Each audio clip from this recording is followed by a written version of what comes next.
This is the world's smallest USB-C power bank, which is smaller and lighter than a AA, despite packing a huge capacity of 1150 milliamp hours or about 7 watt hours, which is enough to charge the newest iPhone by about 17%. With 40-minute fast charging and a 7.5 watt output provided through the same USB-C port, it's a very convenient solution for when you're on the go and you want to go through 4 power banks before you're even done eating, and your phone still won't be fully charged after starting at 50%.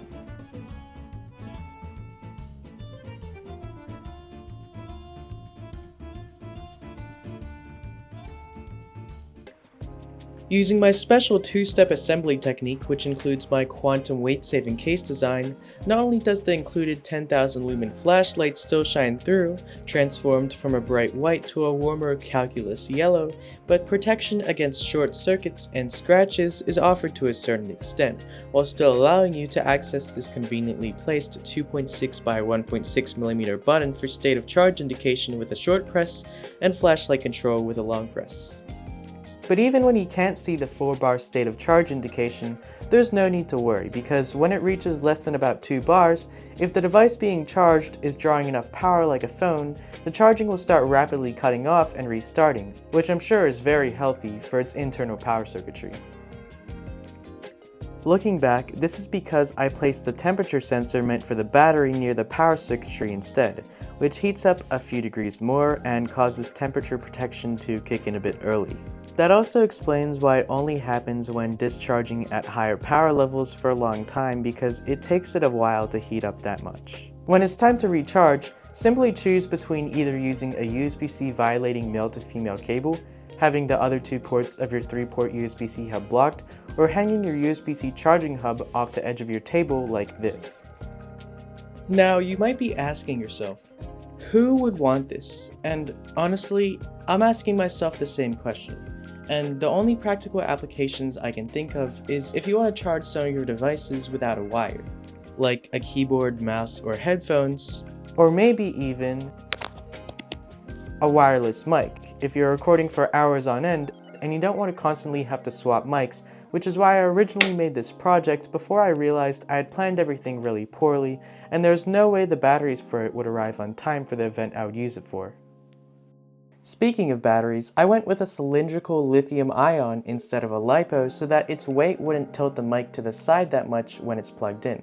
But looking back, there is also some other reasons. Cylindrical batteries are generally encased in steel or aluminum, which makes them less prone to punctures, are a little bit less dodgy on the chemistry side of things, and are easier to weld, clamp, or solder if that's the way you like it. Plus, despite what you might have heard, cylindrical batteries are more often than not more energy dense than LiPos of the same capacity.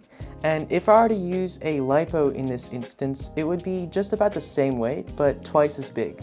Just don't plug in the battery the wrong way though, because the battery management chip, which costs less than one of the capacitors it uses to function, never explicitly says that it has reverse polarity protection, so it probably doesn't. Here's a little graphic I made for the highest capacity batteries that different cylindrical sizes offer, and I went with a 14430 here because it's the smallest one that can accept 2 amp charging, which was the only option that my power bank circuitry allows for. Speaking of circuitry, it was super easy. I just had to find the datasheet of the main controller chip I wanted to use in English and confirm some of my doubts with this reference design here. Shout out to this person. And the main work here was just finding a suitable USB-C connector and making sure the chip I found would work with my battery, if I'm being honest. But it seems like I didn't really nail it on that first one. I mean, I have no idea why I didn't use something like this instead, since the one I have here pretty much looks like it's just held on by hopes and dreams.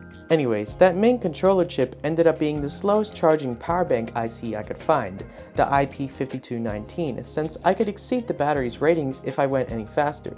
And it claims to do 2.1 amp charge and 2.4 amp discharge, but with only a single USB-C connector and the USB-C protocol not even PD at 5 volts, you only have options of 500 milliamps, 900 milliamps, 1.5 amps, or 3 amps, which is why we're stuck at a measly 7.5 watt max charging speed.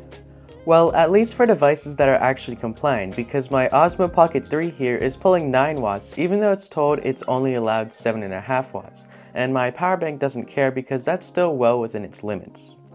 So after 2 nights of design work, I sent the PCBs off to this channel's sponsor, PCBWay, using the KiCad PCBWay fabrication toolkit, which you can download like this, so you can easily export the manufacturing files and upload them to PCBWay's quick order page. They're still running some crazy deals, like $5 for 5 2-layer PCBs, and $29 to add assembly to 20 PCBs plus free shipping. So if you want to check them out, click the first link in the description to sign up, get $5 off your first order, and help support the channel. Also, if you want to learn more about circuit board design and manufacturing and make connections with companies, there's no better way to do so than to attend the SMCBA in Australia early May next year, which also includes free entry into the Electronics Expo, which has most of your favorite electronics related companies. And if you'd like to learn more about lithium-ion battery technology, I would highly suggest subscribing to the Battery Mooch Patreon, where you can access battery test results, insights into the newest technology, and participate in a very helpful and friendly community overall. If you'd like to support me too, for every 15 USD you donate through YouTube Super Thanks or my Ko-Fi page, I'll gift you a free month's membership to the Battery Mooch Patreon, since YouTube takes a 30% cut. And all you'll have to do to redeem it is just email me proof that it was you who donated to rain@hassindustries.com. Even if you don't donate, just know that I really appreciate your support by staying to the end of this video. And I'll see you in the next one. Thanks, bye.